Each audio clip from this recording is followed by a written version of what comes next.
ANB news देख रहे हैं आप और मैं हूं आपके साथ मुस्कान। स्वागत है आप सभी का राजधानी लाइव में। तो बात सबसे पहले राजधानी दिल्ली की कर लेते हैं, जहां पर दिल्ली पुलिस मुख्यालय की ओर से दिल्ली पुलिस को आदेश दिए गए हैं कि किराएदारों का वेरिफिकेशन यानी सत्यापन जरूर किया जाए। जो मकान मालिक किराएदारों का पुलिस वेरिफिकेशन न कराएं, उसके खिलाफ सख्त कानूनी कार्रवाई होनी चाहिए। गौर हो कि वेरिफिकेशन नहीं कराने पर आईपीसी की धारा 188 यानी सरकारी आदेशों के उल्लंघन के तहत मामला दर्ज करने के भी निर्देश हैं। दिल्ली पुलिस मुख्यालय के एक अधिकारी ने बताया कि कई जिलों में ऐसे मकान मालिक हैं जिन्होंने किराएदारों को वेरिफिकेशन नहीं करा रखा था। ऐसे मकान मालिकों के खिलाफ आईपीसी की धारा 188 के तहत मामला दर्ज किया गया है। इसके अलावा आदेश में होटल और गेस्ट हाउस की जांच करने के लिए भी कहा गया है। वहीं वह नियमों के तहत सुरक्षा के कदम उठा रहे हैं या नहीं, ये भी चेक करने को कहा। पुलिस अधिकारियों के अनुसार आदेश में कहा गया कि होटल और गेस्ट हाउस में ये चेक करें कि उनके यहाँ जो ग्राहक ठहरे हुए हैं, होटल प्रशासन ने उनकी आईडी ली है या नहीं। सेकंड हैंड कार डीलर और समकार डीलरों के भी वेरिफिकेशन करने के आदेश दिए गए हैं। इसके अलावा पार्किंग की भी चेकिंग करने के आदेश दिए गए हैं। पुलिस अधिकारियों के अनुसार पुलिस मुख्यालय से मिले आदेशों को सभी जिला डीसीपी ने अपने थानाध्यक्षों को विस्तार से बता दिया है। सभी थानाध्यक्षों ने आदेश का पालन करवाना शुरू कर दिया है।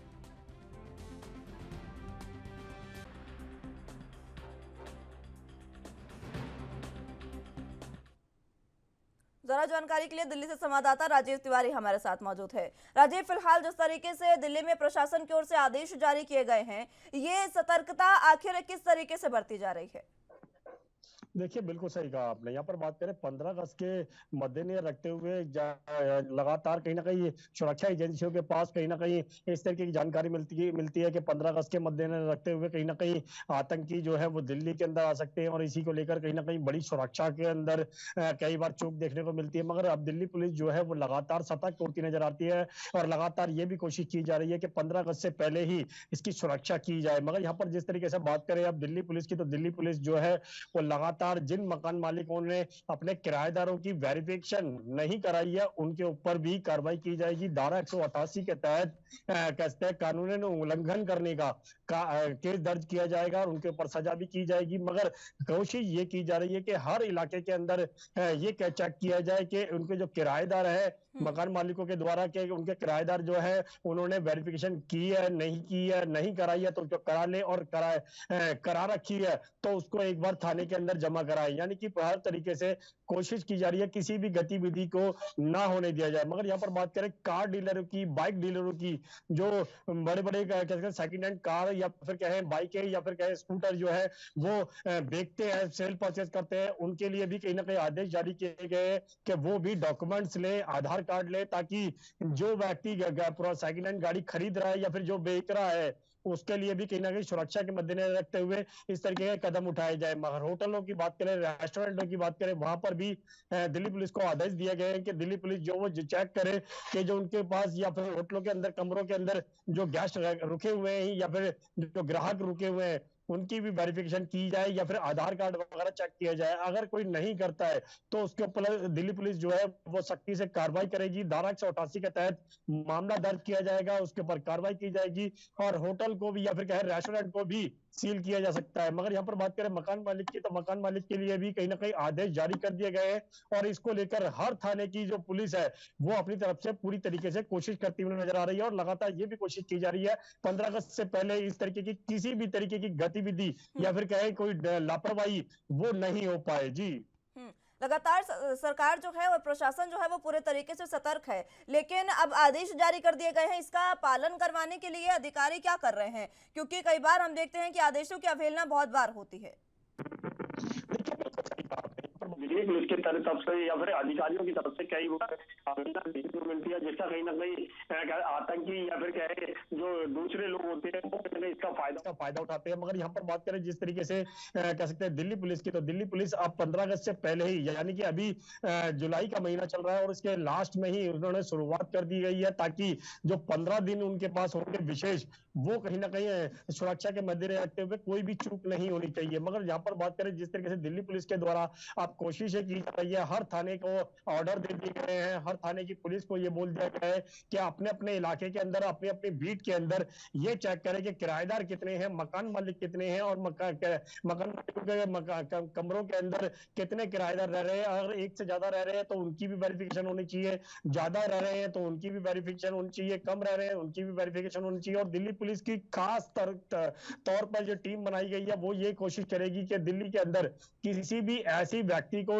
ना रुकने दिया जाए। मगर यहाँ पर बात करें आतंकी गतिविधियों की, तो आतंकी गतिविधियां कई बार इसका फायदा उठाती हैं और कहीं ना कहीं ऐसे छोटे इलाकों के अंदर या फिर झुग्गी झोपड़ी इलाकों के अंदर वहां पर रुकते हैं और वहीं पर से शरण ली जाती है और उसके बाद में कोई घटना को अंजाम दिया जाता है। तो इसीलिए कहीं ना कहीं दिल्ली पुलिस जो है वो सतर्क है और लगातार कोशिशें की जा रही है, चाहे वो सेकेंड हैंड गाड़ी को लेकर हो या फिर कहे किराएदार मकान मालिक किराएदार को लेकर हो या फिर कहे होटल रेंट को कहते रूम को लेकर हो। लगातार दिल्ली पुलिस जो है वो सतर्कता बरती जा रही है और लगातार बाजारों की सुरक्षा के लेकर भी कहीं ना कहीं दिल्ली पुलिस सतर्क है। और ताकि 15 अगस्त भी आने वाला है और यहाँ तक कि राखी का फेस्टिवल भी आने वाला है, तो उसको लेकर भी बाजारों के अंदर भी दिल्ली पुलिस जो है वो पैनी निगाह रखकर बैठी हुई है। त्योहारों को जी लेकर सरकार सतर्क है, प्रशासन सतर्क है राजीव। इसको लेकर अब जिस तरीके से ये कहा गया है कि जितने भी मकान मालिक है वो अपने किराएदारों का सत्यापन करवा ले, इसके लिए क्या प्रक्रिया है? देखिए बिल्कुल सही कहा आपने। यहाँ पर बात करें दिल्ली पुलिस के द्वारा जरूर आदेश जारी किए गए हैं कि जो मकान मालिक है वो अपने किराएदारों की वेरिफिकेशन कराए। वेरिफिकेशन के लिए उनके आधार कार्ड या फिर कहे वोटिंग कार्ड या फिर और डॉक्यूमेंट जो है वो लेकर एक थाने के अंदर से एक फॉर्म मिलता है वो भरा जाए और के साथ साथ वो सबमिट किया जाए। एक कॉपी मकान मालिक जो है वो अपने पास रखेगा, दूसरी थाने के अंदर जमा कराएगा, ताकि कोई भी गतिविधि होती है या फिर कोई भी घटना होती है तो पुलिस के पास उसके बाद डॉक्यूमेंट्स होने चाहिए कि कौन से मकान के अंदर, कौन से मकान नंबर के अंदर कौन सा किराएदार रहता था और वो कहाँ से आया था, उसके कहाँ जाना था, उसको ये सारी जानकारी जो है वो दिल्ली पुलिस के पास रहेगी, मकान मालिक के पास भी रहेगी। अगर कोई इसका उल्लंघन करता है, यानी मकान मालिक अगर अपने किराएदार का वेरिफिकेशन नहीं कराता है या फिर होटल रेस्टोरेंट वाले या फिर कहें गेस्ट हाउस वाले वो अपने कहते गेस्ट का कहते हैं या फिर रुके जो कमरों के अंदर रुके हुए लोग हैं उनका वेरिफिकेशन नहीं कराते तो उनके ऊपर दिल्ली पुलिस के द्वारा एक धारा 188 के तहत कानूनन कार्रवाई की जाएगी और उनके ऊपर जुर्माना भी किया जाएगा। मगर दिल्ली पुलिस जिस तरीके से सतर्क है और त्योहारों के मद्देनजर रखते हुए बाजारों के अंदर भी बात करें क्या कहते हैं मकान मालिकों के लेकर भी, वेरिफिकेशन को लेकर भी, और लगातार दिल्ली पुलिस जो है वो कोशिश कर रही है और उसके अंदर सख्ती भी बरती जा रही है और हर थाने की पुलिस को आदेश भी दे दिए गए हैं। जी ठीक है, सभी थानों की पुलिस को आदेश भी दे दिए गए हैं। इसको लेकर अब किराएदारों का मकान मालिक जो है उनकी क्या कुछ प्रतिक्रिया इस पर आ रही है? देखिए बिल्कुल सही कहा आपने। यहाँ पर बात करें मकान मालिकों की, मकान मालिक जो वो अपनी तरफ से बिल्कुल स्पष्ट है और वो भी कहते नजर आ रहे हैं कि बार बार कि हम लोगों ने अपनी वेरिफिकेशन यानी किराएदारों की वेरिफिकेशन बिल्कुल करा रखी है। अगर छोटे इलाकों की बात करें, नवीकरण जैसे इलाके की बात करें, सीलमपुर जैसे इलाके की बात करें, जाफराबाद जैसे इलाकों की बात करें, यहाँ पर कहीं ना कहीं गतिविधियां ज्यादातर देखने को मिलती है और यहाँ पर पुलिस वेरिफिकेशन नहीं कराई जाती। तो दिल्ली पुलिस जो है वो इन इलाकों के अंदर यानी छोटे इलाकों के अंदर खास तौर पर गौर करती हुई नजर आ रही है, ताकि जो उनके पास जो मकानों के अंदर जो फिर क्या है जो जिन मकान मालिकों के पास उनके किराएदार रह रहे हैं उनकी खास तौर पर वेरिफिकेशन हो और जो गाड़ियों की सेल परचेज करते हैं, कारों की या फिर कहे बाइकों की या फिर स्कूटरों की या फिर कहे किसी और चीज की, उनको लेकर भी कहीं ना कहीं सतर्कता बरती जा रही है और लगातार आदेश जारी कर दिया गया है कि अपनी अपनी वेरिफिकेशन कराएं। अगर जो भी गाड़ी खरीदने आता है उसका डॉक्यूमेंट्स ले और जो गाड़ी बेचने आता है उसके भी डॉक्यूमेंट्स ले, ताकि किसी भी तरीके की गतिविधि न उत्पन्न हो पाए। मगर यहाँ दिल्ली पुलिस जिस तरीके से अभी से ही तैयारी करती हुई नजर आ रही है उससे तो साफ जाहिर है आने वाले दिनों के अंदर सख्ती और ज्यादा बढ़ाई जा सकती है। जी ठीक है राजीव, बहुत शुक्रिया आपका हमारे साथ जुड़ने के लिए और तमाम अहम जानकारी हम तक पहुंचाने के लिए। तो जिस तरीके से लगातार सरकार जो है वो सतर्क है, त्योहारों के मद्देनजर सत्यापन करवाने के लिए सभी को आदेश जारी कर दिए गए हैं। चाहे कोई भी व्यक्ति हो, उसका किराएदारों का सत्यापन करवाना उसे अनिवार्य होगा।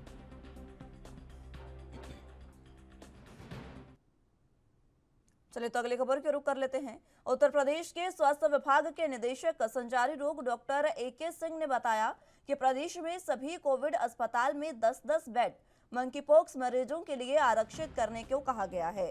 जिस तरह कोविड को लेकर जिलों में RRT टीम अलर्ट पर रही, उसी तरीके से इसके लिए भी अलर्ट जारी किया गया है। उनको कॉन्टैक्ट ट्रेसिंग सैंपल लेना और आइसोलेट करना भी, वही सब काम जो है, वही सब निर्देश जो है वो जैसे कोविड में दिए गए थे वो अब दिए जा रहे हैं। मंकी पॉक्स के मामले केरल के बाद दिल्ली में भी पहुंच गए हैं और इसी को देखते हुए उत्तर प्रदेश की सरकार भी स्वास्थ्य विभाग भी अलर्ट पर है। विभाग ने इसे लेकर वैसी ही तैयारी की है जैसे कोविड को लेकर की थी, जैसे अस्पतालों में बेड आरक्षित करना, कॉन्टैक्ट ट्रेसिंग, आरआरटी टीम को अलर्ट करना। हालात को देखते हुए DG health doctor lily Singh ने प्रदेश भर के चिकित्साधारियों को एडवाइजरी भी जारी कर दी है।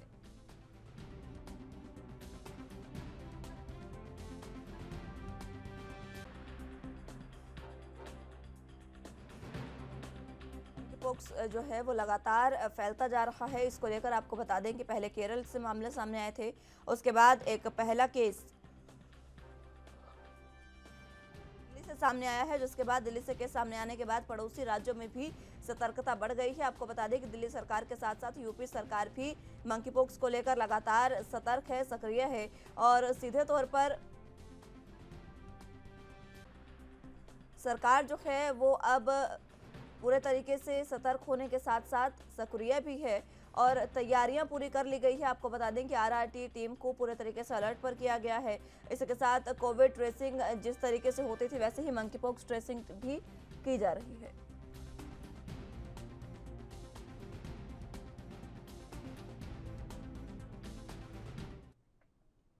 इस खबर पर ज्यादा जानकारी के लिए लखनऊ से संवाददाता जितेंद्र चौहान हमारे साथ मौजूद हैं। जितेंद्र, फिलहाल जिस तरीके से मंकी पॉक्स के मामले लगातार बढ़ते जा रहे हैं, इसको लेकर अब सरकार सतर्क है और जैसे कोविड की तैयारियां की थी वैसे ही की जा रही है मंकी पॉक्स को लेकर तैयारियां, क्या कुछ अहम जानकारी? देखिए, बिल्कुल जाहिर सी बात है कि मंकी पॉक्स ने कहीं ना कहीं उत्तर प्रदेश में ना फैले और की दस्तक ना हो, उसको लेकर उत्तर प्रदेश सरकार ने और जो डीजी हेल्थ है उन्होंने जो अलर्ट जारी कर दिया है और विभाग से लेकर वैसे ही तैयारी करने को कहा है जैसे कोविड में जो तैयारी करने के लिए कहा गया था और कोविड-19 के जिससे बचाव की तमाम चीजें थी और तमाम जो तैयारियां थी उससे तैयारियां की तरह मंकी पॉक्स से भी बचने के लिए पूरी तरह से अस्पतालों को अलर्ट पर रखा गया, बेड अलग से आरक्षित किए गए और कहीं न कहीं डॉक्टर की टीमों को जो अलर्ट में रहने के लिए कहा गया है और कहा जा सकता है हाल में कोई देखने को मिला था कि डॉक्टर लिली सिंह जो डीजी हेल्थ है साथ प्रदेश भर में चिकित्सा अधिकारी को एडवाइजरी भी जारी कर दी है और स्वास्थ्य विभाग के निदेशक सच्चाई रोग के जब कोविड-19 में 10-10 बेड जिस तरह से रखे गए थे उसी तरह मंकी पॉक्स के लिए 10-10 बेडों को आरक्षित करने के लिए निर्देश दे दिया गया है और साथ ही साथ कोविड को लेकर जो आरआरटी टीम अलर्ट पे थी उसी तरह टीम को भी अलर्ट कर दिया गया है, वो भी पूरी तरह से तैयारी में है और कहीं ना कहीं कॉन्टैक्ट ट्रेसिंग सैंपल और लेना और साथ ही साथ आइसोलेट करना काम करने में निर्देश भी दे दिया गया है। तो पूरी तरह से जैसे कोविड का बचाव था उसे तरह के तमाम तरह की जो उपाय किए गए थे और उत्तर प्रदेश अलर्ट था, उसी तरह मंकी पॉक्स की दस्तक ना हो, मंकी पॉक्स से बचने के लिए तमाम तरह की तैयारी के निर्देश दे दिए गए हैं। बेड से लेकर अस्पतालों के अलर्ट पे रखा गया है और कहा जाए कि मंकी पॉक्स जो बीमारी है वो काफी खतरनाक साबित हो रही है और उसी से किस प्रकार के लोग ग्रसित ना हो, उत्तर प्रदेश के लोग ग्रसित ना हो, उसको लेकर भी निपटने को लेकर तमाम चिकित्सा अधिकारी को एडवाइजरी जारी कर दी गई है। जितेंद्र, फिलहाल मंकी पॉक्स को लेकर प्रदेश में क्या हालात इस समय बनते नजर आ रहे हैं? देखिए, केरल में जो बात की जाए तो केरल में इसकी शुरुआत हुई और उसके बाद दिल्ली में पहुंच गया और मैं दिल्ली में पहुंच उत्तर प्रदेश में ज्यादा केसेस नहीं है, लेकिन हालांकि इक्का दुक्का केसेस की बात की जाए तो वो हो सकते हैं, लेकिन कोविड-19 ने अपने पैर पसारे थे उससे कहीं ना कहीं किसी प्रकार की जो चीजें देखने को मिली थी वो देखने को मिली और उसी तरह मंकी पॉक्स से निपटने के लिए तमाम तरह की तैयारी कर ली गई है। उत्तर प्रदेश में किसी प्रकार की तेजी से बीमारी ना फैले उससे निपटने के लिए तमाम डॉक्टरों को, चिकित्सा अधिकारी को अलर्ट पे रखा गया है। ठीक है जितेंद्र, आप बने रहिए हमारे साथ, जानकारी आपसे लेते रहेंगे। फिलहाल वक्त एक छोटे से ब्रेक का है, फौरन हाजिर होंगे।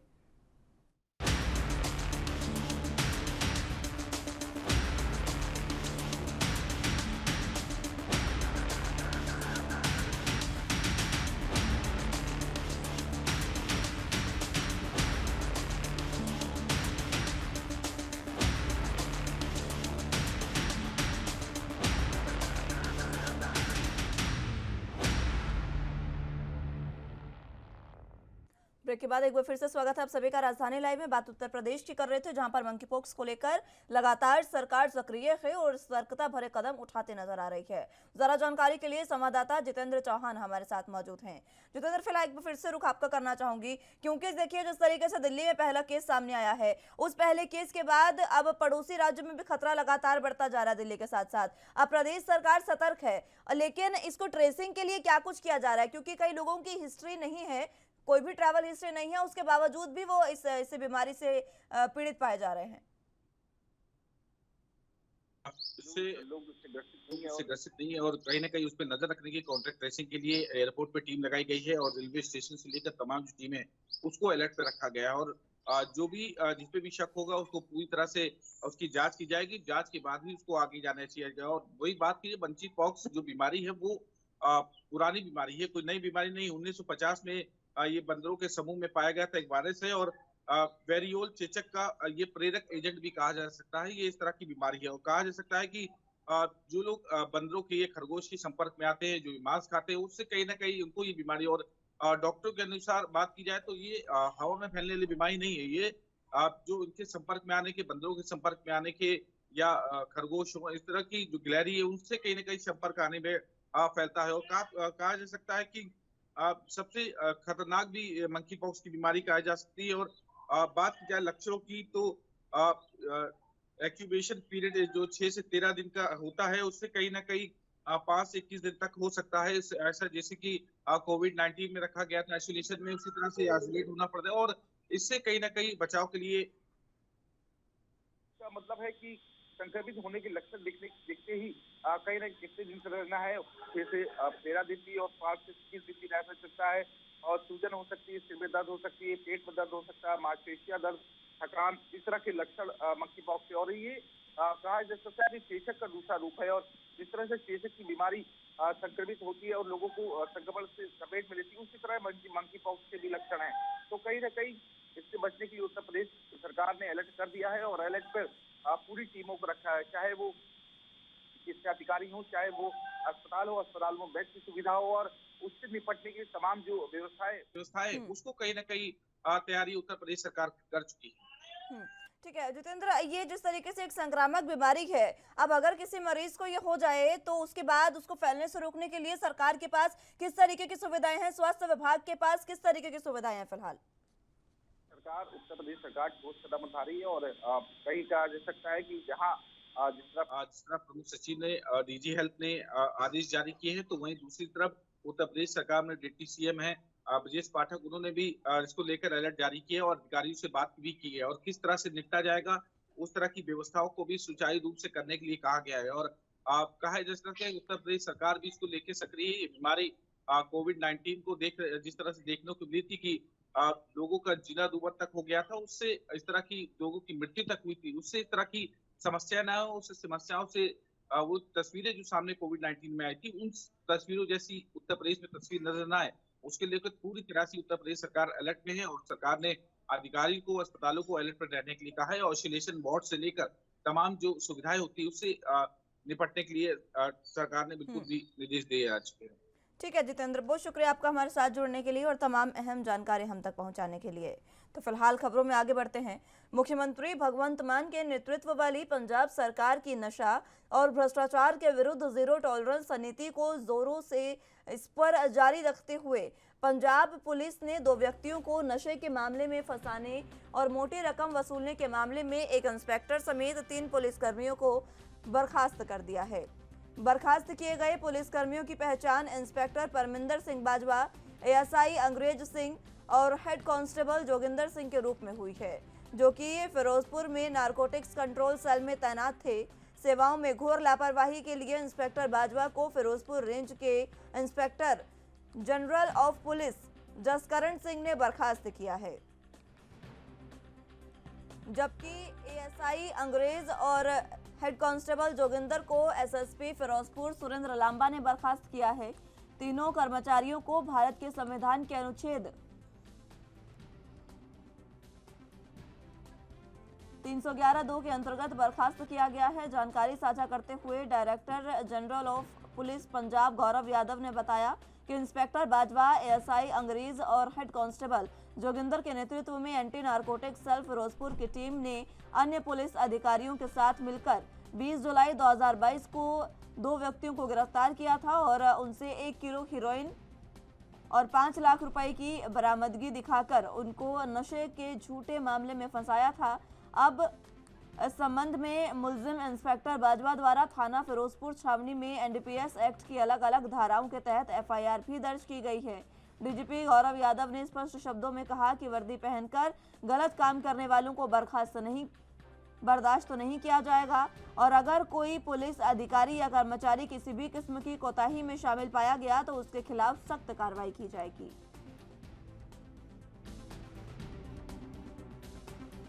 ਅੱਜ ਪੰਜਾਬ ਪੁਲਿਸ ਨੇ 3 ਪੁਲਿਸ ਆਫੀਸਰਸ ਨੂੰ ਨੌਕਰੀ ਤੋਂ ਡਿਸਮਿਸ ਕੀਤਾ ਹੈ ਆਰਟੀਕਲ 311 ਦੇ ਵਿੱਚ ਇਨ light off directions firm the chief minister on zero tolerance towards corruption. ਇਹ 3 ਪੁਲਿਸ ਅਫਸਰ ਫਿਰੋਜ਼ਪੁਰ ਡਿਸਟ੍ਰਿਕਟ ਦੇ ਸੀਗੇ।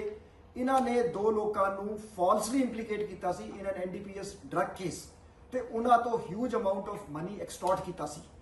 ਇਹ ਮੈਂ ਸਾਰਿਆਂ ਨੂੰ ਕਲੀਅਰ ਕਰਨਾ ਚਾਹੁੰਦਾ, ਸੁਚੇਤ ਕਰਨਾ ਚਾਹੁੰਦਾ ਮੈਂ ਪੰਜਾਬ ਪੁਲਿਸ ਦੇ ਸਾਰੇ ਅਫਸਰਾਂ ਨੂੰ कि तुहाडे गुड वर्क की सलाखा होगी, शिफ्ट होगी, असी सपोर्ट करांगे, but black sheep will not be tolerated in the police department. मैं लोगों को भी अपील करदा कि जिथे किते करप्शन की डिमांड आंदी है तुसी सानू इतला दो, strict action will be taken. ते यह पंजाब चीफ मिनिस्टर की क्लीयर कमिटमेंट हैगी टुवर्ड्स मेंटेनिंग जीरो। इस खबर पर ज्यादा जानकारी के लिए चंडीगढ़ से संवाददाता अमित कुमार हमारे साथ मौजूद हैं। अमित, फिलहाल पंजाब सरकार जिस तरीके से जीरो टॉलरेंस की नीति अपना रही है नशाखोरी को लेकर, अब उसी के इतर अगर देखें तो खुद प्रशासन के जो अधिकारी है वो इसमें लिप्त पाए गए हैं, जिसके बाद सरकार ने एक बार फिर से ये बड़ा एक्शन लेते हुए उनको बर्खास्त कर दिया है। जी देखिए, बिल्कुल एक स्ट्रेट फॉरवर्ड एक्शन लिया जा रहा है, जहां पे हम देख सकते हैं कि भगवंत मान की सरकार ने एक चीज बिल्कुल स्टार्टिंग में क्लियर कर दी थी कि हम पंजाब में ना नशा चलने देंगे और ना ही गैंगस्टर चलने देंगे, पर इसमें एक चीज तो उन्होंने जोड़ दी कि किसी तरह का करप्शन भी चलने नहीं देंगे। करप्शन मेन प्रायोरिटी है, शुरू से ही आम आदमी पार्टी की सरकार कहती रही कि पंजाब में और कुछ हो ना हो करप्शन बिल्कुल नहीं चलने दिया जाएगा। और इसी कड़ी में अब पुलिस के ऊपर भी गाज गिरती नजर आई, पर हम ये देखते हैं डीजीपी एक्शन से कि जो भी दोषी हो उसके ऊपर सख्त से सख्त कार्रवाई होगी। और यहाँ पर 1-2 निर्दोष लोगों के ऊपर झूठा ड्रग्स का पर्चा देने के लिए और उनसे फिर पैसे लेने के चलते सख्त कार्रवाई करते हुए 3 पुलिस कर्मियों को बर्खास्त कर दिया गया। ये एक बड़ा कदम सीधे तौर पर कह सकते हैं पंजाब पुलिस और पंजाब सरकार की तरफ से लेते हुए दिखाया जा रहा है। और इससे हम कह सकते हैं कि उन सभी काली भेड़ों की हिम्मत टूट जाएगी जो पुलिस की वर्दी में या तो घूस लेते थे या फिर लोगों के ऊपर झूठे पर्चे करते थे। तो एक मेजर कदम हम बोल सकते हैं कि करप्शन के ऊपर इस मुहिम के साथ हम ले सकते हैं। खुद अगर हम कहें कि डीजीपी ने प्रेस कॉन्फ्रेंस करते हुए कहा था कि पंजाब में किसी तरह की भी पुलिस में करप्शन को चलने नहीं दिया जाएगा, और जिसके ऊपर भी सीधे तौर पर उन्होंने कहा था कि जिनके ऊपर भी अगर इल्जाम लगते हैं तो उनके ऊपर सख्त कार्रवाई की जाएगी। अभी इसके साथ एक और चीज भी उन्होंने बोली है कि जिन लोगों ने भी एलिगेशन लगाया है कि उनके ऊपर झूठे पर्चे पुलिस की तरफ से किए गए, उन सभी मामलों की जांच होगी। जी हाँ, इस कड़ी से अगर हम कहें कि जो 3 पुलिसकर्मी बर्खास्त हुए, इसमें जो मामला सामने है, इससे वो सभी पुराने मामले भी अब जांच किए जाएंगे जिसमें कि मुलजिमों ने या फिर हम कहें कि गुनहगारों की तरफ से एलिगेशन लगाए गए थे कि हम पे झूठा पर्चा दिया जा रहा है, पुलिस हमें जानबूझ के फंसा रही है या तो पैसे लेने के लिए या फिर किसी और चीज के। तो अब उन सभी केसेस की जांच की जाएगी, हर एक पॉइंट देखा जाएगा कि क्या एक्चुअल में ऐसा सिनेरियो तो नहीं है कि पहले ये बात रखी जाती थी, माना जाता था कि जानबूझकर ये पुलिस के ऊपर रिवर्स एलिगेशन लगाया जा रहा है ताकि केस कमजोर हो। पर अब डीजीपी ने ये चीज क्लियर कर दी कि एक एक पहलू हम जांच करेंगे, जो जिसने भी एलिगेशन लगाए हैं उन एलिगेशंस की जांच होगी, चाहे वो झूठे निकले चाहे सच्चे निकले, पर एलिगेशन की जांच होगी ताकि कोई भी निर्दोष उसके ऊपर कार्रवाई ना हो और सिर्फ जो कसूरवार है उसके ऊपर कार्रवाई हो। तो निर्दोष को बचाने के लिए हर एक मामले की जांच की जाएगी जहां पे एलिगेशन लगे कि पुलिस ने या तो झूठा पर्चा दिया या फिर उन्होंने जानबूझकर उन्हें झूठे केस में फंसाने की कोशिश की है। जी ठीक है, ये सरकार की जीरो टॉलरेंस की नीति ही है जिसको लेकर लगातार अब अधिकारी और कर्मचारी जो हैं प्रशासन के वो भी इस तरीके से सतर्क हो रहे हैं। इस तरीके के जो मामले हैं उस पर जांच होना बनता भी है अमित, लेकिन जिस तरीके से ये मामला सामने आया कि 2 लोगों को जबरन फंसाया गया है, अगर रक्षक ही भक्षक बन जाएगा तो आखिर आम जनता जाएगी कहाँ? जी, बिल्कुल, यही एक बड़ा सवाल है और शायद यही इस विवादम बात में डीजीपी यादव ने ये चीज़ समझी। वो ये चीज़ बिल्कुल समझते हैं कि पुलिस पे लोगों का अविश्वास कम क्यों हो रहा है। हम्म। तो अविश्वास कम इसीलिए हो रहा है कि कहीं न कहीं बात कर रहे हैं कि घूस लेने की बात सामने आती है, करप्शन की बात सामने आती है, झूठे पर्चे देने की बात सामने आती है और छोटी हम लोग भले ही अगर हम कहें कि एक बड़े लेवल तक वो बात नहीं फैलती, पर जब छोटे लोगों में या फिर हम कहें कि जो निचले स्तर पे लोगों में ये बात चलती है और फिर आस-पास में फैलती है, तो जो लोगों का ट्रस्ट है कि जिसके लिए पुलिस है, उनका ट्रस्ट खत्म हो जाता है और जब ट्रस्ट खत्म हो जाता है तो कोई पुलिस के पास जाएगा ही नहीं, पुलिस को कोई एक्सपेक्टेशन रखेगा ही नहीं, तो फिर पुलिस किस काम की रह जाएगी, ये सवाल है और ये चीज शायद पंजाब सरकार समझती है, शायद डीजीपी ये बात पूरी तरह समझते हैं कि लोगों का ट्रस्ट प्रायोरिटी है, लोगों को हम पे भरोसा तभी रहेगा जो करप्शन फ्री रहेंगे और इसके लिए चाहे हमें पुलिस डिपार्टमेंट के अंदर ही बड़ी कार्रवाई करनी पड़े क्यों ना वो करेंगे और ये 3 पुलिस कर्मियों को बर्खास्त करके एक बड़ी कार्रवाई करके एक पहल शुरू करके लोगों का ट्रस्ट फिर से पंजाब पुलिस में बढ़ता हुआ नजर आ रहा है। अब लोगों को उम्मीद है कि सीनियर अधिकारी हमारी बात सुनते हैं, अगर कोई निचला अधिकारी जानबूझकर हमें केस में फंसाता है या फिर हमसे पैसे मांगने की कोशिश करता है, तो अगर हम सीनियर अधिकारी को शिकायत करेंगे तो उनके ऊपर सख्त से सख्त कार्रवाई हो सकती है और ये चीज लोगों के लिए बहुत अच्छी है क्योंकि लोग ये समझते हैं कि पुलिस हर कोई अगर हम कहें कि भ्रष्ट नहीं होता, पर जो लोग भ्रष्ट है उनको सामने लाके उन्हें नौकरी से निकलवाया जा सकता है और ये एक बहुत बड़ा बूस्टर है लोगों के भरोसे के लिए। हम्म। ठीक है अमित, एक बात ये भी है कि ये जो भरोसा है अब आम जनता का जो बन रहा है वो सरकार की कहीं ना कहीं पहल है। जिस तरीके से सरकार ने खुद अपने एक मंत्री विजय सिंगला को बर्खास्त किया था और उनके पास काफी अहम पद था, स्वास्थ्य मंत्री वो थे उस समय में और उनको बर्खास्त किया गया था। शायद वही जो चीजें हैं वो प्रशासन भी अपनाता नजर आ रहा है।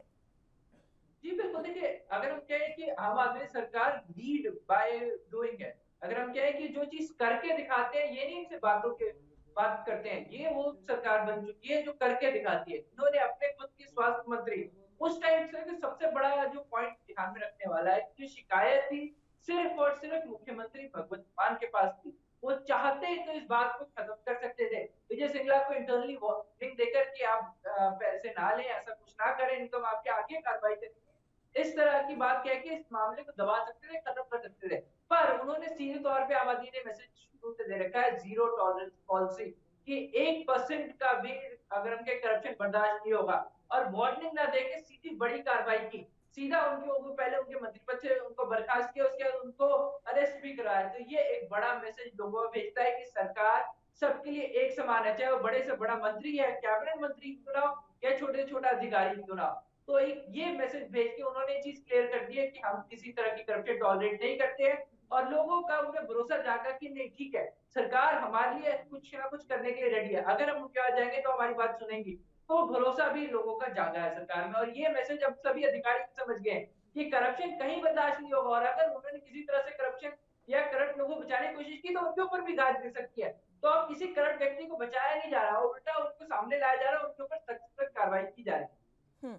ठीक है अमित, आगे किस तरीके से इस मसले पर जिस तरीके से खुद बताया है डीजीपी ने कि इस तरीके के काम जो है वो जारी रहेंगे और अगर झूठे जो आरोप है वो लगाए गए किसी पर तो वो बर्दाश्त नहीं किया जाएगा। इससे बाकी जो पुलिस कर्मचारी है, सिर्फ एक जिले के नहीं पूरे राज्य के, पूरे पंजाब के जो पुलिस कर्मचारी है उनको एक सीख मिली है, एक मिसाल ये कायम हुई है कि अब कोई भी इस तरीके की घटना को शायद दोबारा अंजाम ना दे।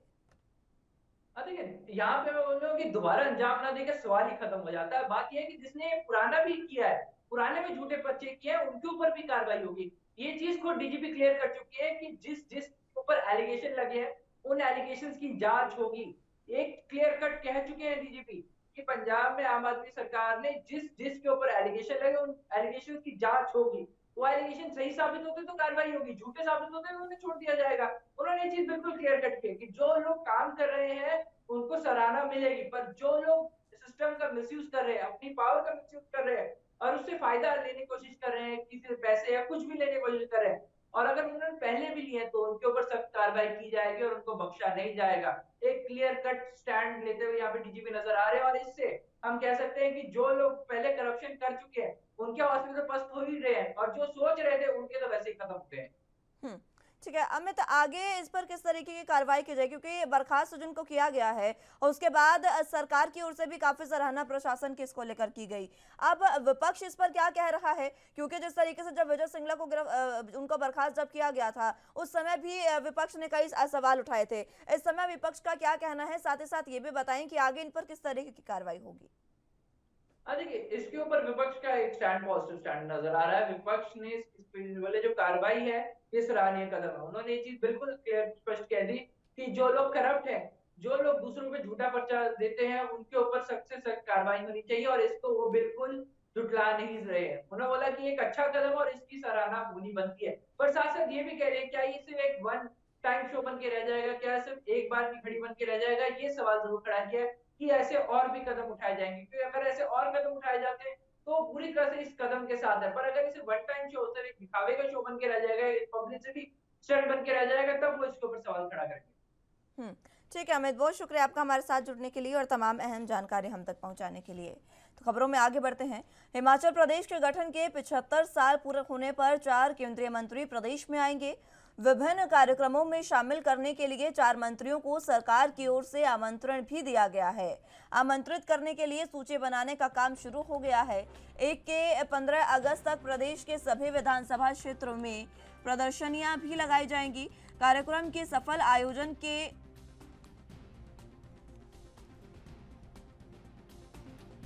उद्योग विभाग को नोडल विभाग भी बनाया गया है। प्रदेश के सभी मंत्री, विधायक और निगम बोर्डों के अध्यक्ष कार्यक्रम की तैयारियों के लिए फील्ड में जुट गए हैं।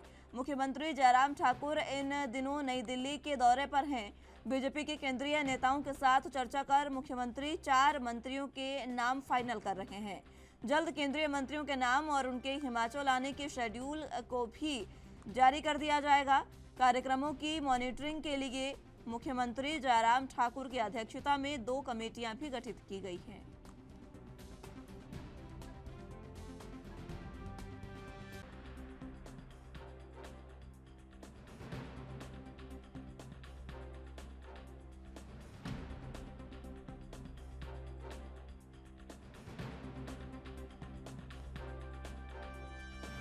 के गठन को 75 साल पूरे होने वाले हैं और 75 साल पूरे होने पर प्रदेश में कई बड़े कार्यक्रमों का आयोजन किया जा रहा है। कार्यक्रमों का आयोजन जो होगा उसमें कई विदेश मंत्री जो हैं, कई केंद्रीय मंत्री शामिल होंगे।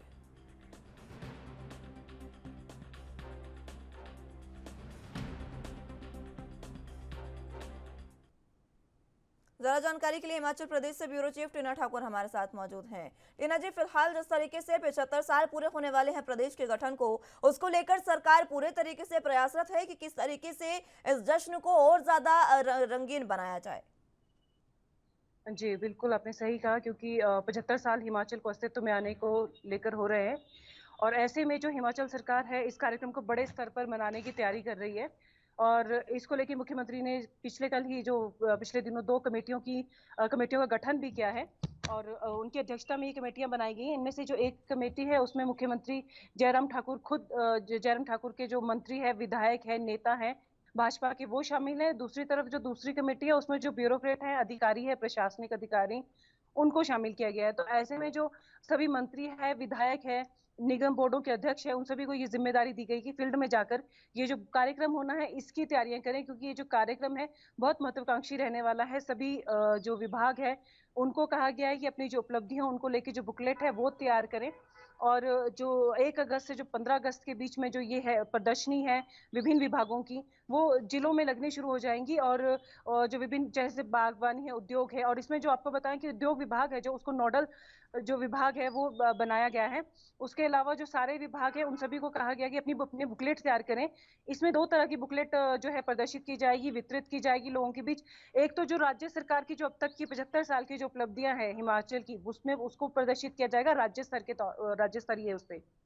और जो दूसरा वो जिला स्तर पे, जैसे 12 जिले हैं, वो अपने अपने जिलों की जो बुकलेट्स है वो जारी करेंगे विभिन्न विभागों की कि अभी तक जिलों वाइज क्या प्रोग्रेस रही है हिमाचल की। जी ठीक है। कई केंद्रीय मंत्री भी यहाँ पर शामिल होने वाले हैं कार्यक्रम में, उनके आने का क्या कुछ प्लान फिलहाल?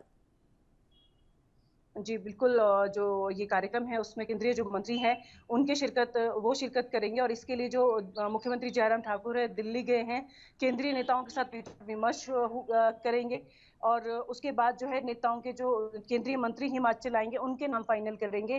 क्योंकि ये जो कार्यक्रम है इसको सरकार काफ़ी गंभीरता से ले रही है क्योंकि यही वो कार्यक्रम है जिसके ठीक बाद इलेक्शन भी होने हैं और ये जो कार्यक्रम है इसमें प्रदेश की अब तक की उपलब्धियों के साथ-साथ जो पिछले 4.5 साल होने जा रहे हैं सरकार को जो 4.5 से ज़्यादा की जो अभी तक की उपलब्धियां हैं सरकार की, उसको लेकर भी वो जनता के बीच जाएँगे। इसलिए मंत्रियों और विधायकों को खास तौर पे कहा गया कि अपनी-अपनी प्रोग्रेस को वो सही रखें और जो जनता के बीच जो फील्ड में जाकर जो जनता के साथ सीधा संपर्क करना है, उसको लेकर अभी से तैयारियों में जुट जाएँ। तो ऐसे में जो सारे मंत्री हैं, विधायक हैं, निगम बोर्डों के अध्यक्ष हैं, वो लगातार बैठकें ले रहे हैं, लगातार कार्यकर्ताओं के साथ ये जो रणनीति है, इसके ऊपर विचार-विमर्श किया जा रहा है क्योंकि 68 विधानसभाओं के साथ-साथ 74 जो उपमंडल है, उनमें भी ये कार्यक्रम आयोजित किए जाने हैं। तो ऐसे में ये जो कार्यक्रम है काफ़ी महत्वाकांक्षी रहने वाला है और ऐसे में मंत्री भी इसकी रूपरेखा बनाएँगे कि कौन-सा मंत्री कहाँ पर किस कार्यक्रम में शामिल रहने वाला है। जी। ठीक है, प्रदर्शनियों की भी बात इसमें कही जा रही है टीना जी, किस तरीके की प्रदर्शनियां लगेंगी, कहाँ-कहाँ पर इसका आयोजन होगा, क्या कुछ तैयारियां?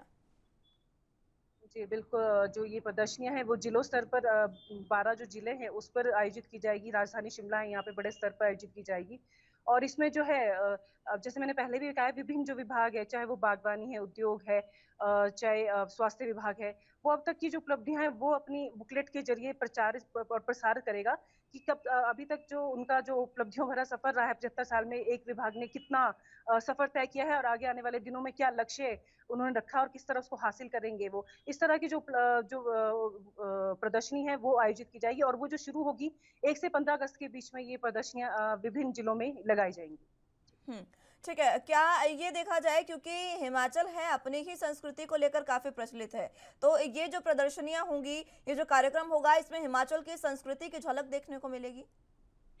बिल्कुल, बिल्कुल, आपने सही कहा क्योंकि जो ये कार्यक्रम है, जो विभिन्न कमेटियों का जो गठन किया गया है, उसमें ख़ास तौर पे ये चीज़ें हैं कि जैसे चंबा है, तो चंबा के जो विभिन्न लोक नृत्य हैं, विभिन्न सांस्कृतिक दल हैं, उनको शामिल किया जाए। राजधानी शिमला में विभिन्न 12 के 12 जिलों से जो अलग-अलग संस्कृति है, पहाड़ी संस्कृति है, चंबियाली है, कांगड़ी है, उन सबका जो है यहाँ प्रचार-प्रसार किया जाए और वो जो सांस्कृतिक दल है, उनको तैयार किया जाएगा और वो जो है सांस्कृतिक दलों को भी इस तरह तैयार किया जाएगा कि वो जो अपनी संस्कृति है उसके साथ-साथ जो विभागों की जो उपलब्धियाँ हैं उनका गुणगान वो यहाँ पे कर सके और लोगों के बीच जो है एक जो रंगारंग प्रस्तुतियाँ हैं वो देकर एक मनमोहक जो कार्यक्रम है उसको तैयार किया जा सके। ऐसे में जो है सारे जो जिलों में है वो अभी अपनी-अपनी जो संस्कृति है उसको लेके जो है ये जो इस तरह का कार्यक्रम है उसके लिए भी रूपरेखा अभी से तैयार की जा रही है। हम्म टीना जी, विपक्ष में भी है क्योंकि जिस तरीके से 75 साल पूरे हो रहे हैं हिमाचल को, तो इसको लेकर हिमाचल की जो अभी विकास हुआ उसमें विपक्ष का भी कहीं ना कहीं हाथ है, तो क्या इसमें विपक्ष को निमंत्रण दिया जाएगा या फिर विपक्ष अपनी कोई इसमें जो कह सकते हैं कि कार्यक्रम है उसका आयोजन करेगा इस मौके पर? नहीं, क्योंकि ऐसा नहीं होगा क्योंकि ये प्रदेश सरकार का आयोजन है और अभी जो फिलहाल जो सत्ता में सरकार है वो इसका आयोजन करेगी। लेकिन ये ज़रूर है कि जब जिलों स्तर पर या यहाँ पे जो कार्यक्रम आयोजित किए जाएँगे विभिन्न जो कॉन्स्टिट्यूएंसीज़ है उसमें जो कार्यक्रम आयोजित किए जाएँगे, तो ये ध्यान रखा जाएगा कि जो वहाँ के वर्तमान विधायक हैं, उनको न्योता ज़रूर दिया जाए, उनको ज़रूर इसमें शामिल किया जाए, वो चाहे कांग्रेस के हों, चाहे भाजपा के। तो ऐसे में जो है वो जो विधायक वहाँ पहुँचेंगे वो अपनी बात मंच के से रख सकते हैं। लेकिन जो इस तरह का है कि विपक्ष अपना कोई बड़ा वो रख सकता है ऐसा नहीं है। लेकिन हाँ, वो अपने मंच से बात रख सकते हैं कि जब उनकी सरकार रही है तो उन्होंने क्या किया है। लेकिन जो ये कार्यक्रम है ये प्योरली ये एक सरकारी कार्यक्रम है तो इसमें जो सरकार है वो ही अपनी उपलब्धियां जो अब तक की है, चाहे वो कांग्रेस सरकार रही है चाहे भाजपा, वो ही अपनी 75 साल की उपलब्धियों को यहाँ पे प्रदर्शित करेंगे। ठीक है, तैयारियां किस तरीके से चल रही है इसको लेकर? अभी फिलहाल कहाँ-कहाँ पर क्या कुछ तैयारियां पूरी कर ली गई हैं? जी, बिल्कुल, इसमें जो है कमेटियों का गठन किया गया है, मुख्यमंत्री जयराम ठाकुर खुद उसके अध्यक्ष हैं। उसके अलावा जो मुख्य सचिव हैं, उनको इसकी तैयारियों क्योंकि जो केंद्रीय मंत्री यहाँ पे पहुँचेंगे, जेडी विभाग है, सामान्य प्रशासन विभाग, उसको यहाँ पे विभिन्न जो आयोजन है, उसके लिए तैयार रहने के लिए कहा गया है।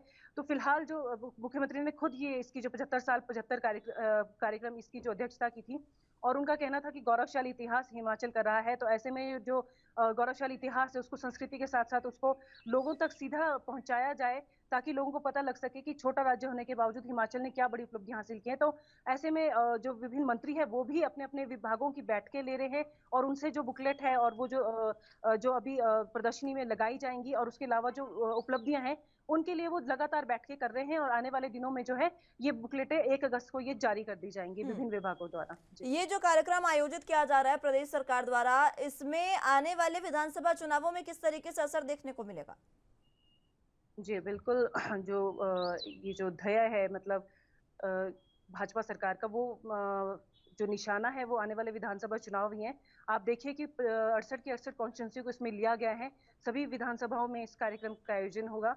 साथ ही जो ग्रामीण स्तर पे जो है दूर-दराज के क्षेत्र है जो कुछ छूट जाएंगे वहां पे भी इस कार्यक्रम को सीधा लेके जाएगी सरकार।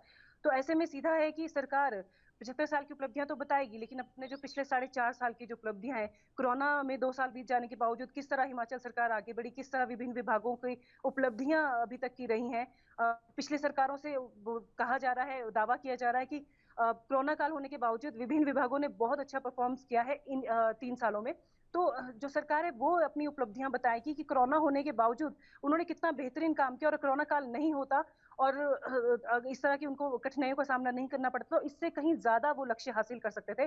तो ऐसे में सीधे तौर पे ये जो लक्ष्य है, ये जो निशाना है, ये सीधा आने वाले विधानसभा चुनाव है और ये जो सरकारी उपलब्धियों इसके जरिए जो है सरकार जो जनता के बीच जो है भाजपा की जो पैठ है वो बनाने की कहीं ना कहीं तैयारी में है। टीना जी, फिलहाल सरकार तो बीजेपी की पैंठ बनाने की कोशिश में है ही, लेकिन प्रदेश के जनता का इसमें क्या कुछ कहना है? क्योंकि प्रदेश की जनता सब जानती है कि किस तरीके से पिछले 75 सालों में हिमाचल का विकास हुआ, कौन सी सरकार ने क्या काम किया। अब जनता का क्या रुख है?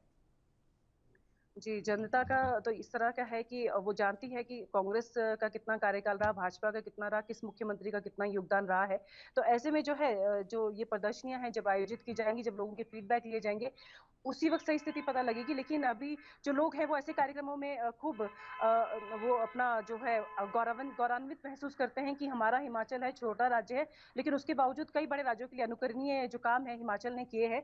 तो ऐसे में जो जनता है वो सीधा जो अपना जो जुड़ाव है वो विकासात्मक जो यात्रा रही है हिमाचल की उसके साथ जुड़ा हुआ खुद को महसूस करेगी। हालांकि जो सरकार है वो अपनी तरफ ले जाने की कोशिश करेगी कि भाजपा की नई उपलब्धियां क्या रही हैं, लेकिन फिर भी जो अभी तक जो 75 साल है, क्योंकि ओवरऑल तो ये 75 साल की उपलब्धियां ही बताई जाएंगी कि चाहे वो भाजपा की सरकारें रही चाहे कांग्रेस की। हालांकि यहाँ पे ज्यादातर कांग्रेस की सरकार रही है। तो ऐसे में जो है जो चाहे पहले मुख्यमंत्री हिमाचल के यशवंत सिंह परमार रहे या अब जो वर्तमान मुख्यमंत्री है जयराम ठाकुर, उनके नेतृत्व में किस तरह हिमाचल आगे बढ़ा है और बढ़ रहा है, इस पर ये खास फोकस इस जो हिमाचल की जो ये यात्रा है उस पर किया जाएगा। ठीक है टीना जी, बहुत शुक्रिया आपका हमारे साथ जुड़ने के लिए और तमाम अहम जानकारी हम तक पहुंचाने के लिए। तो खबरों में आगे बढ़ते हैं। छत्तीसगढ़ के बिजली उपभोक्ताओं को बड़ा झटका लगने वाला है। प्रदेश में अब बिजली महंगी होगी। विधानसभा सत्र के दौरान छत्तीसगढ़ विद्युत शुल्क संशोधन विधेयक पारित किया गया है। इससे अब छत्तीसगढ़ में बिजली महंगी होगी।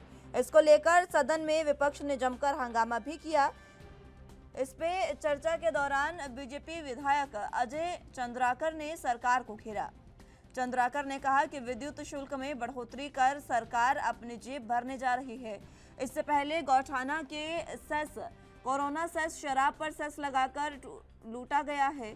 सीएम भूपेश बघेल ने कहा कि बिजली दरों की 10 साल बाद अनुपातीकरण किया जा रहा है। इससे पहले 2012 में अनुपातीकरण किया गया था, जब बीजेपी की ही सरकार थी। इसकी राशि राज्य के संचित निधि में ही की जाएगी। जो शुल्क लगाया गया है वो सेस या उपकर नहीं है। इस संशोधन विधेयक के पारित होने के साथ ही अब ऊर्जा प्रभार में बढ़ोतरी होगी। घरेलू उपभोक्ताओं पर ऊर्जा प्रभार में बढ़ोतरी की गई है। 8% से बढ़ाकर 11% कर दिया गया है। 3 का बढ़ोतरी घरेलू उपभोक्ताओं के लिए की गई है।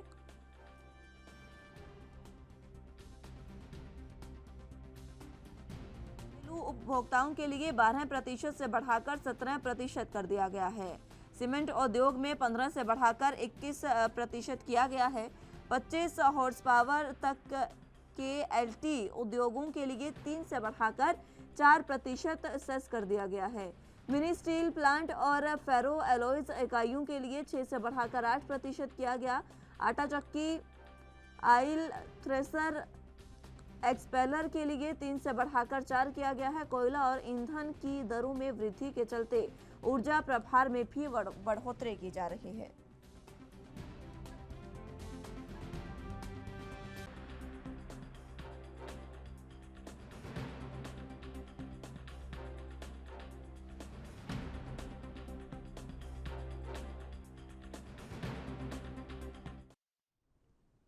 इस खबर पर ज्यादा जानकारी के लिए छत्तीसगढ़ से ब्यूरो चीफ स्वाति कौशिक हमारे साथ मौजूद हैं। स्वाति, फिलहाल कल जिस तरीके से चौथा दिन मानसून सत्र का रहा, उसमें कई विधेयक पारित हुए हैं, जिसको लेकर अब विद्युत के तहत जो ये संशोधन हुआ विद्युत विधेयक के तहत, उसमें ये कहा गया है कि बिजली अब महंगी होगी। क्या कुछ अहम जानकारी?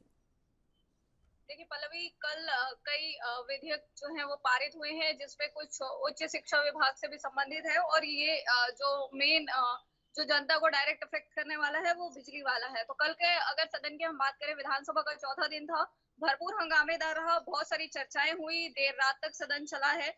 और इसमें अगर हम कुछ महत्वपूर्ण बिंदुओं पर देखें तो ऊर्जा प्रभार जो है वो 8% से बढ़ाकर 11% करने का जो निर्णय लिया गया है सरकार का, ये है गैर घरेलू उत्पादों को, गैर घरेलू मतलब जो हाउस इलेक्ट्रिसिटी नहीं है उसकी अगर हम बात करें तो वो 12% से बढ़ाकर 17% कर दी गई है। तो वहीं सीमेंट उद्योगों के लिए 15% से बढ़ाकर 21% तक के इसका जो भार है उसको बढ़ा दिया गया है। और वहीं जो और कुछ अन्य उद्योग है। ठीक है स्वाति, मैं फौरन लौटूंगी एक बार फिर से आपके पास, लेकिन फिलहाल जिस तरीके से छत्तीसगढ़ में कल चौथा दिन मानसून सत्र का रहा, उसमें छत्तीसगढ़ के बिजली उपभोक्ताओं को बड़ा झटका लगा है। प्रदेश में अब बिजली महंगी होने जा रही है, क्योंकि विधानसभा सत्र के दौरान छत्तीसगढ़ विद्युत शुल्क संशोधन विधेयक पारित किया गया है।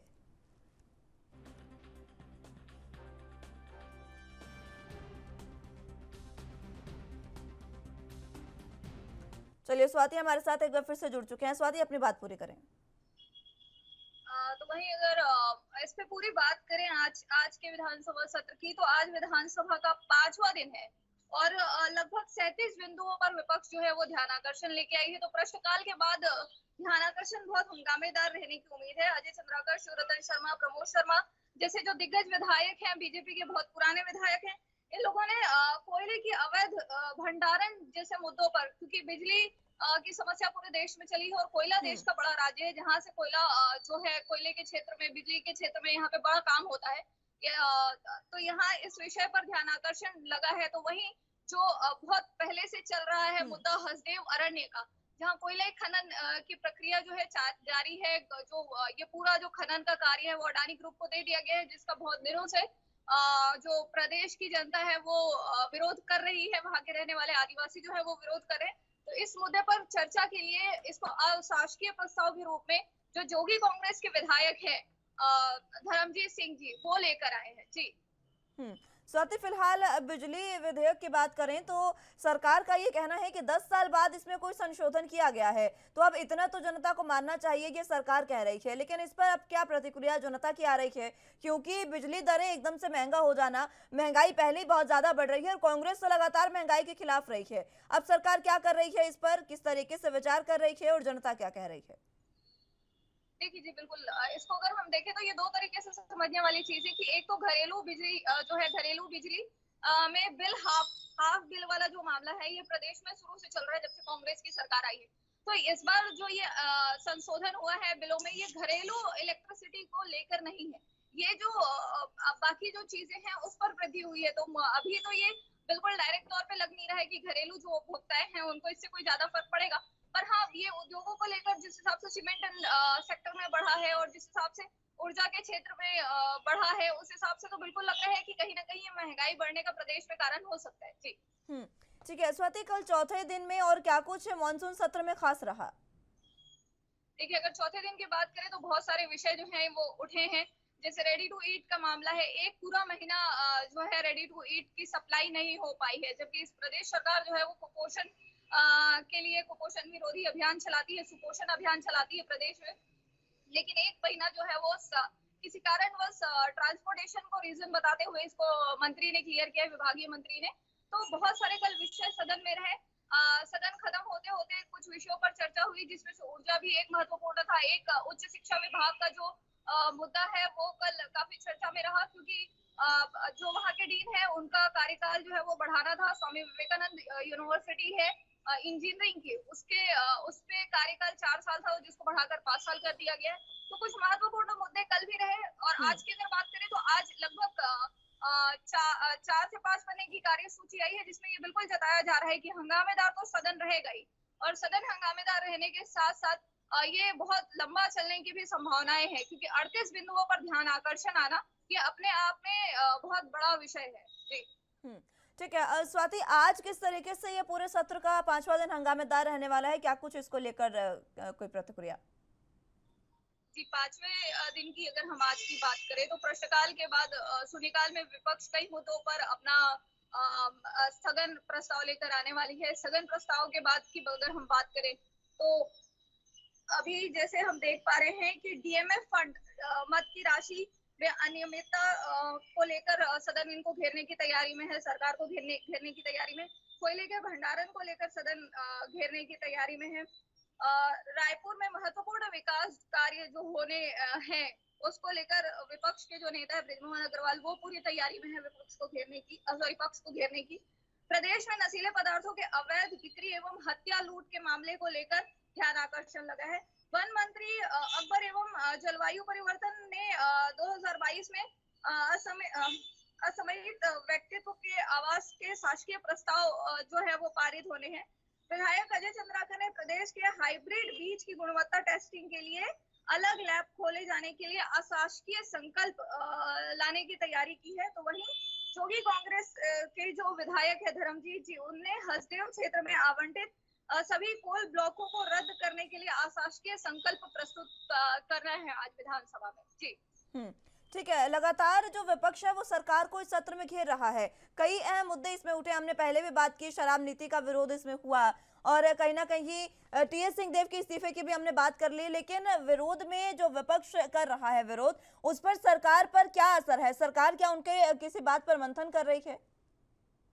देखिए, अगर पूरे सदन की बात करें इस वक्त तो पूरे सदन में जिस बिंदु पर लगा है कि जैसे हमने परसों देखा था, जो तीसरा दिन था, सॉरी माफी चाहूंगी, परसों नहीं लेकिन जो तीसरा जो सत्र का तीसरा दिन था उस दिन जब कैंपा मत का सवाल उठा था तब साफ तौर पे ये देखा गया था कि वन मंत्री ने ये माना था कि बिलासपुर में जो कैंपा मत का यूज होना था वन मंडल के कार्यों के लिए उसका सही से क्रियान्वयन नहीं हुआ है। तो उसी समय एक अधिकारी को निलंबित किया गया था। तो इस तरीके की जो प्रक्रियाएं हैं, जहां जांच के आदेश देने हैं वहां दिया गया है, लेकिन जहां पे लग रहा है कि कार्य को सुधारने की जरूरत है तो बिल्कुल कार्य को सुधारने की भी जो प्रक्रिया है वो शासन द्वारा की जा रही है और इसकी जानकारी विधानसभा में दी गई है। जैसे अगर हम बात करें कल के ही पूरे दिन की प्रक्रियाओं में एक बड़ा महत्वपूर्ण प्रश्न आया था कि 40 साल पुराने 2 डैम बने थे जिसपे हितग्राहियों को अभी तक के मुआवजा नहीं मिला था, जबकि हितग्राही जिनको मुआवजा मिल जाना था उनको वो 4 बार हाई कोर्ट जा चुके हैं। तो राम कुमार यादव जो विधायक है चंद्रपुर के, उन्होंने ये पूरा मामला सदन में उठाया था, जिसके बाद ये पूरा जो मामला था वो सदन के समक्ष रखा गया कि 5 बार हाई कोर्ट में जा चुके हैं लेकिन अभी तक की पूरी जो प्रक्रिया है वो नहीं की गई है। तो वहीं इसमें पक्ष विपक्ष में ये बात बार बार आ रही थी कि तब जब ये घटना हुई थी 40 साल पहले कांग्रेस की सरकार थी, तो वहीं पक्ष का कहना था कि 40 साल पहले बिल्कुल कांग्रेस की सरकार थी, लेकिन आज 22 साल हो गए हैं छत्तीसगढ़ को अलग हुए, 2022 अभी इस वक्त चल रहा है। तो इस बीच में 15 साल बीजेपी की सरकार रही और कई बार ये मुद्दा उठा लेकिन कभी भी पूरा नहीं हो पाया। तो कल विधानसभा में अध्यक्ष द्वारा इस पे आदेश किया गया है कि आप जो मंत्री हैं इसको जल्द से जल्द पूरा करें। ठीक है स्वाति, बहुत शुक्रिया आपका हमारे साथ जुड़ने के लिए और तमाम अहम जानकारी हम तक पहुंचाने के लिए। तो फिलहाल राजधानी लाइव में मेरे साथ बस इतना ही। तमाम अहम खबरों के लिए आप देखते रहे ANB न्यूज। नमस्कार।